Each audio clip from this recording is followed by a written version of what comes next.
Hello everyone. By the time this is dropped, it will be May 1st, 2019, which will be the start of Pediatric Stroke Awareness Month. And I thought that this year I would do something a little different and answer your questions that you've sent through to me through Instagram, Facebook, text messaging, whatever.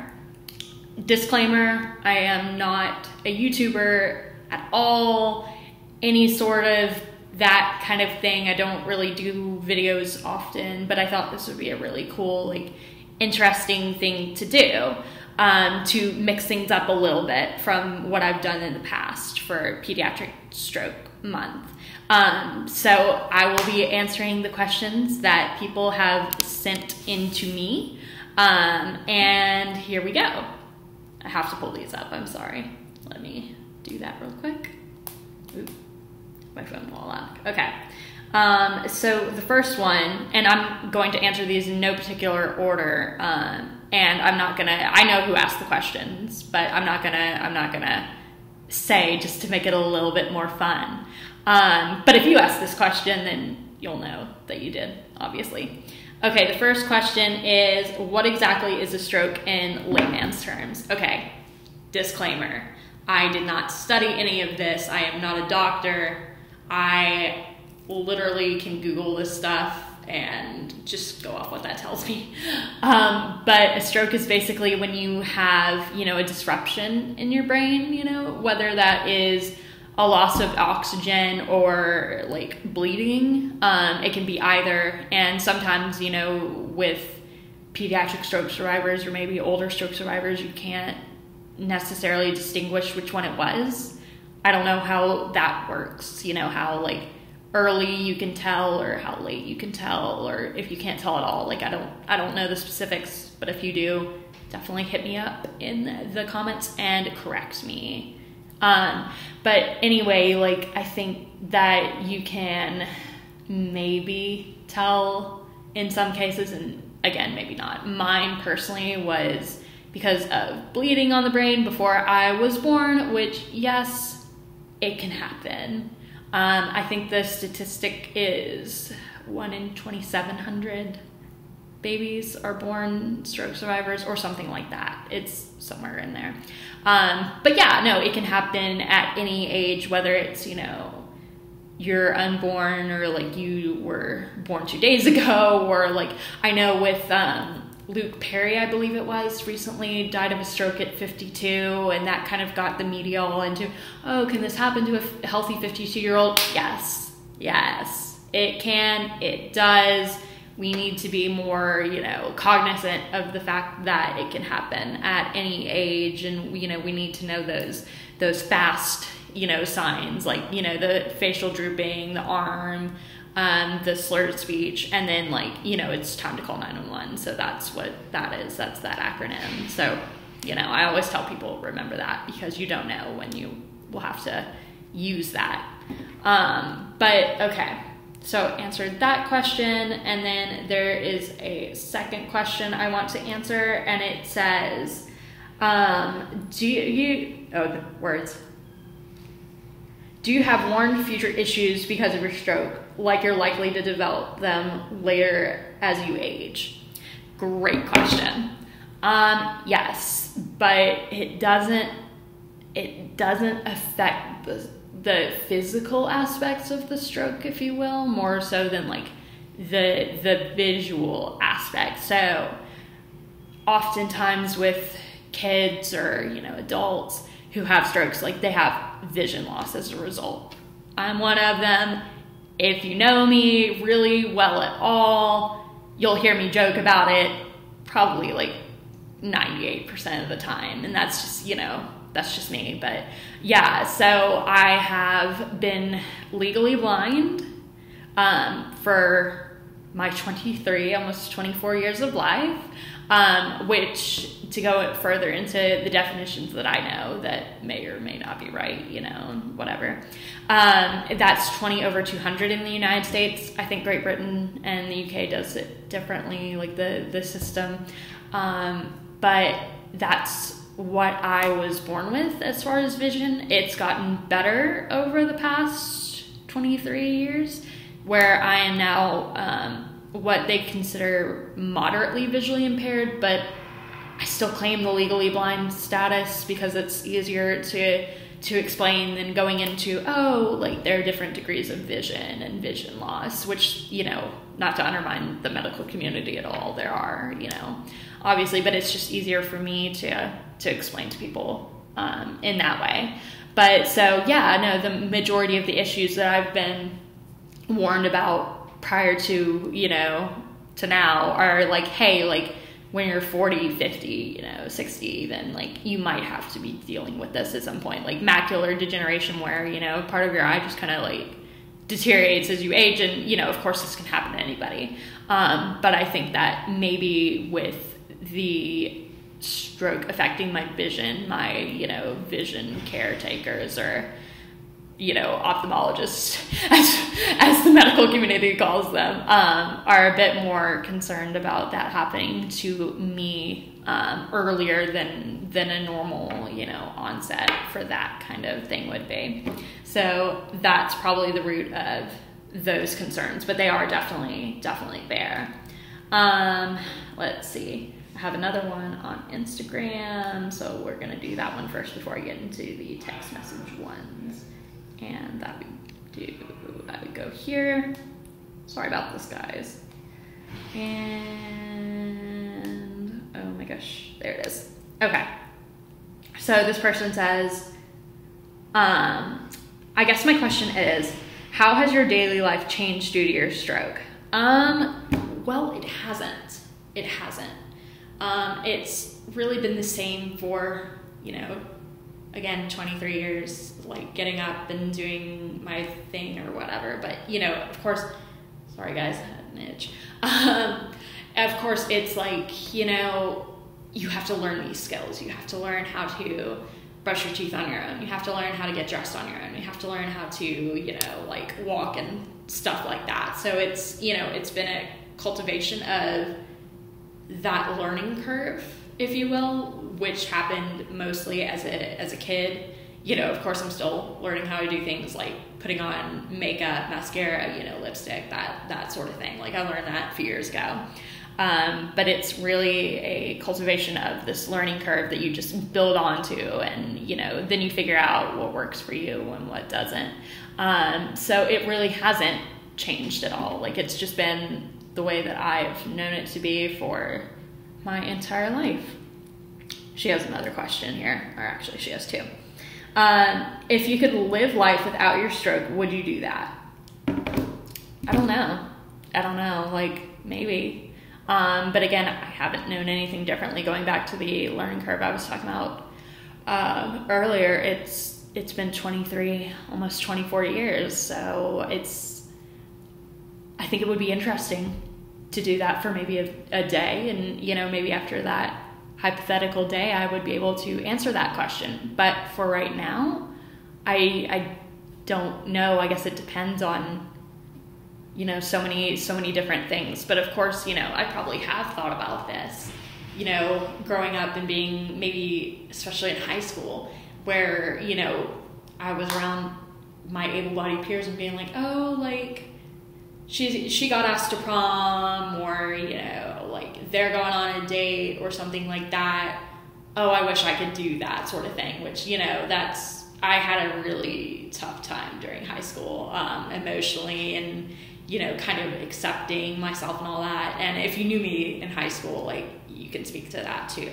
But like, I'm not afraid to talk about that. Like it was just a really rough time. But going back to the question, I think that, it would have to depend on a lot of things, whether I would do that or not. It would definitely be interesting, but I wouldn't say yes immediately, but I wouldn't say no.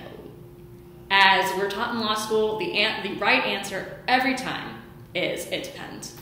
And so it depends. She has a third question here. Okay, I did that one. What have you learned about yourself, and what keeps you motivated to succeed and be such an inspiration, aka law school? So this is one of my close friends. I love that she asked this. But generally, if a stranger were to come up to me and ask this question, I would be really not okay with it, because I don't like being called an inspiration for just, you know, living. I don't think that's right. If there's, you know, a certain accomplishment you want to compliment, do it. I'm all for it. I will thank you, and, you know, until the ends of this earth, I guess. But yeah, no. So since she's one of my good friends, like, I have no problem answering this. But, you know, if you come up to me on the street, or like anybody does, like, I probably will have an issue with it. But with that said, how do I just go through and do me? Like, I just do it. I can't say there's a method to the madness, because especially with the transition, the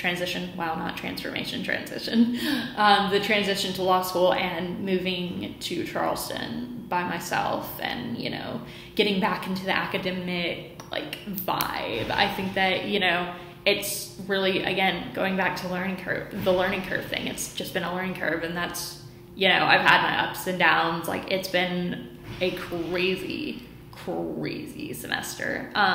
But, you know, it's been one of the best times of my life, you know, even though it's hard getting, you know, used to the workload and how that's different from undergrad, or, like, you know, moving to a city where you don't know people, or, like, you don't know what's around. Like, you know, I'd only been to Charleston once before I moved here in January. But again, to roll back to the original question, how do I, you know, do that while, you know, doing law school? Like, I don't know how I do it. I just do it.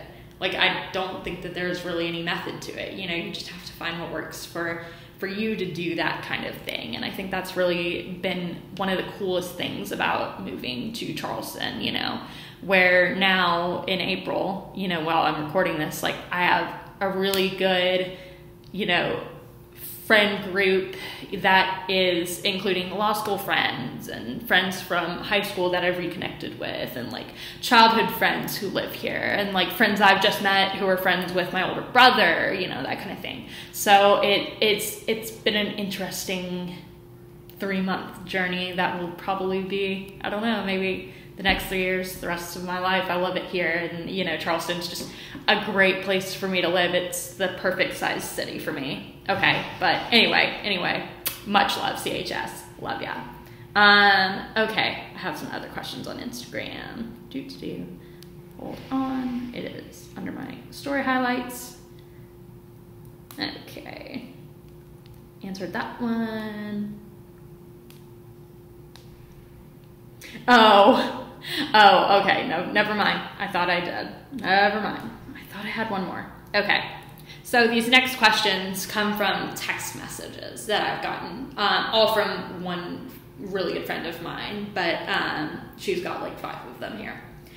She says, question number 1, at what age did you realize your situation was different from other kids your age? I actually had to ask my mom.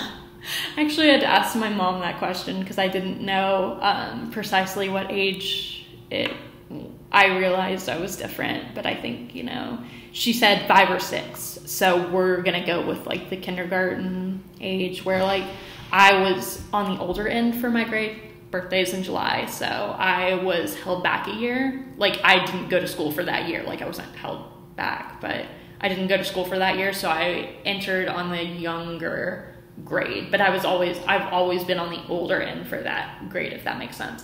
So I was probably in kindergarten at 5 or 6, you know, when I first had my interaction with, you know, other kids my age. And I think that that's kind of when, I guess, is normal for kids to start asking questions about like the world and like what makes them different from, you know, everybody else that they're around and that kind of thing. So I think that was when those first questions arose. And my mom, you know, has always been my hero. She has been the bomb. Seeing her this week, because I'm recording this in April, but whatever. Yeah, she's coming on Monday. Love her.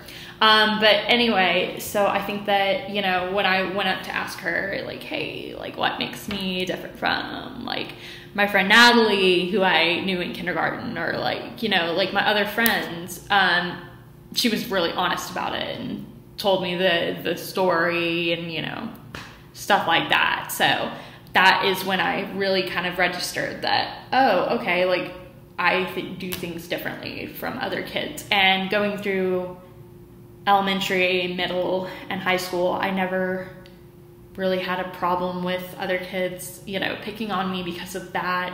And I was very lucky to obviously not have that, because I know that there are some situations where kids with, you know, strokes or, you know, whatever situation you want to attach to that get picked on. And that's just, you know, kids can be really mean, especially now with the advent of social media and, you know, all that stuff. But luckily I was a kid in the early 2000s before that kind of took off. So I never really had to deal with it. And I mean, even now, like it's not really a thing that I have to deal with, because again, as a 20-something-year-old, there aren't many 20-year-olds who, or 20-somethings, you know, whatever you want to say about that, who really care. And if they do, then like that's on them. And as, you know, as a semi-adult, you kind of realize that and you're like, oh, like this person isn't worth hanging out with anyway. But so yeah, that answers that question. And her next question is, okay, what therapy did you have to go through? Physical and occupational. Obviously, they touched on very different aspects and skills of, you know, what I would be facing in a day-to-day life. Physical was literally mobility skills, getting around, you know, walking on a balance beam that one of my therapists had requested my dad build in our basement for, I think, our first house. Yeah. It was that kind of stuff. And then occupational is like how to brush your hair, how to brush your teeth, you know, how to get dressed, how to, you know, like navigate the world around you in a non-physical sense, and like how to, you know, do this and this and this and like that kind of thing. Both of those I did until I was 9. Just about, because when I got to be 9, 10, I kind of looked at my mom and I was like, I'm not doing this anymore. Like, this isn't, you know, what I want to be doing. And my mom eventually caved and, you know, we stopped going. But I had been doing therapy from, I think, like 6 months old to that age. Although I did go to like they kind of called it like an athletic gym for kids for, I think, about a year when I was 12 or 13. And that's where I met one of my good friends who was my final therapist, as I like to call her. She is the bomb, will always be the bomb in my eyes, you know, she's the best. But after that, I'd never really thought about going back to any kind of therapy. I really don't need it, because I feel like, again, as a semi-adjusted 20-something, like there's kind of no need to pick that up. But wonderful question. So her third question is, what tasks have you taken, wait, okay, I did read that right. What tasks do we may take for granted that may be a little harder for you? Example, putting your hair up or driving or etc. Let's talk about the driving. Let's talk about it. So obviously, as a legally blind person, it is very illegal for me to drive. I could probably get my learner's permit if I wanted to, you know, because it's just a test on the computer, right? Yeah, I could probably do that. But other than that, I couldn't go any further, because as my ophthalmologist, who has been seeing me since I was 2 months old, her building has been seeing me since I was 2 months old. She has been seeing me since I was 5. But she told me, she was basically like, you know, when I turned 16, she was like, honey, I love you, but you don't need to be out on the roads. And I was like, okay, like, you know, a huge misconception I get that is that because I don't drive, I don't know how. That's not true. I do. My dad taught me. But then again, he taught me in the middle of nowhere, Texas, on a family ranch where there was literally the only thing to hit was a tree, which I did. I did multiple times. And I can drive a golf cart pretty well. I haven't done it in a while. And even at the ranch that we have now in Alabama, like we have a golf cart, mule, whatever, and I like driving that around. So I can drive, but I choose not to, obviously on a road with other people that could hit me, or, you know, I could lose visual perception, which is sometimes what happens when I get distracted. You know, it's just not a good mix. So I just rely on Uber and Lyft and friends and family to get me where I need to go. And honestly, in Charleston, you don't need a car. Like, parking is a burden here, and it's just a city where you can get anywhere by walking, or, you know, if you need to Uber somewhere, Lyft somewhere. Like, I Uber to a lot of my friends' houses around here because they don't live within like walking distance of me. So it's not really been an issue as far as I've, you know, lived here and been here. But yeah, no, that is a really good question, because a lot of people have asked me about that kind of thing. So it's again, it's not something I notice, but it is there, you know, if you will. Okay, she has another question. Oh my gosh, did it really do this? Oh, there we go, we're good. What do you think is the most unique thing about being a stroke survivor? Oh my God.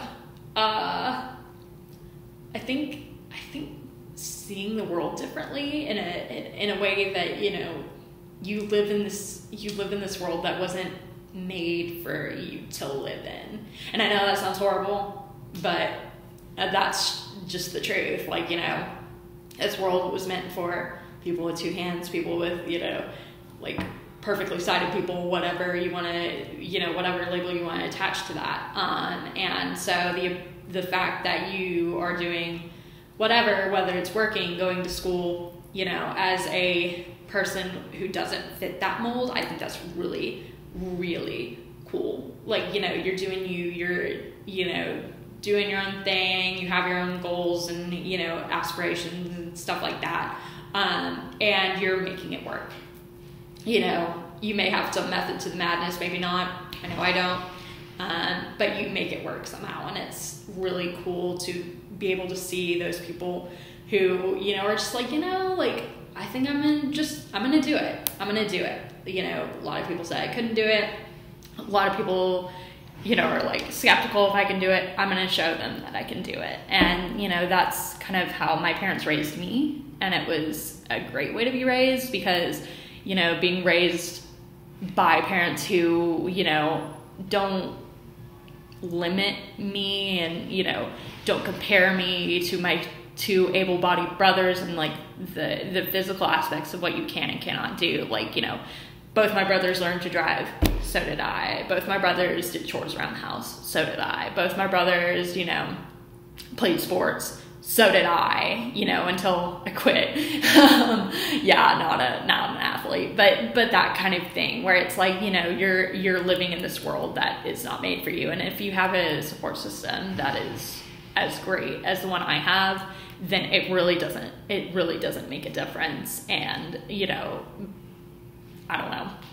But I think it's really, really cool, to be able to be, again, here and going to law school and, you know, attaining a degree that is going to be, I'm going to be the first in my family to have, you know. I think that's really cool, especially seeing that, you know, back when I was little, a lot of people said, oh, like, she won't do X, Y, and Z. And then here I am 23 years later, sitting here recording this video in the middle of my first semester of law school. So yeah. Okay. And she had one final question. So we're almost done. Number 5. What do you want people to know about you in lieu of you being a stroke survivor? I guess that kind of goes with the last question I answered. Like, you know, I think I want to be known as someone who does normal things and, you know, lives a normal life in spite of whatever. I don't want to be, you know, your inspiration just because, oh, like, I got out of bed, I went to school, like, you know, like doing normal things. Like, no. But if you want to come up to me and be like, hey, like, I think it's awesome that you're going to law school, I think it's awesome that you're doing this, like, actual things I'm doing, like, thank you. Like, that's great. Like, I love it. You know, I really, really take that as a compliment. But like, I think that to be noted as one thing when you're so much more. I had a conversation with the same friend who's asking me these questions this week, actually, about reputation and, you know, what that means and that kind of thing, that anybody can relate to this. You know, if you're known as so-and-so's sister or so-and-so's brother, or like, you know, you're known as the softball player, or like, you know, the most athletic, you know, you're voted for the senior superlatives, like best dressed or something like that. I don't know. But you realize, hey, like, there's so much more to what I want to be known as rather than that. So I think that, you know, in the future, when I get out of law school in 3 years, 2.5, 3, I want to be known as someone who is a competent, you know, research attorney, or, you know, judge, or whatever I end up doing, rather than just, oh, hey, like, you know, she's a little stroke survivor who went to law school, and like, that was so great of her to do that because like not many people thought she could, like that kind of thing. No, that's not how I want to be known. I want to be known as like someone who's very competent and very, you know, confident in my abilities to, you know, like succeed and do things in a normal, I guess, everyday type of setting and stuff like that. Oh my gosh. But so that was all the questions I got. Again, thank you for everyone who submitted them, and I think this was really fun for me to do, given that I won't have as much time this May to be constantly like posting awareness things, so I might as well, you know, just do it in this little video. And I think this was really enlightening for me. Like, a lot of these questions I get asked quite frequently, and some I don't. Some were things I had to consider for the first time, and I think that's really kind of cool, to be asked these different kind of questions. But anyway, you know, I'm glad that you watched. I hope you learned a thing or two.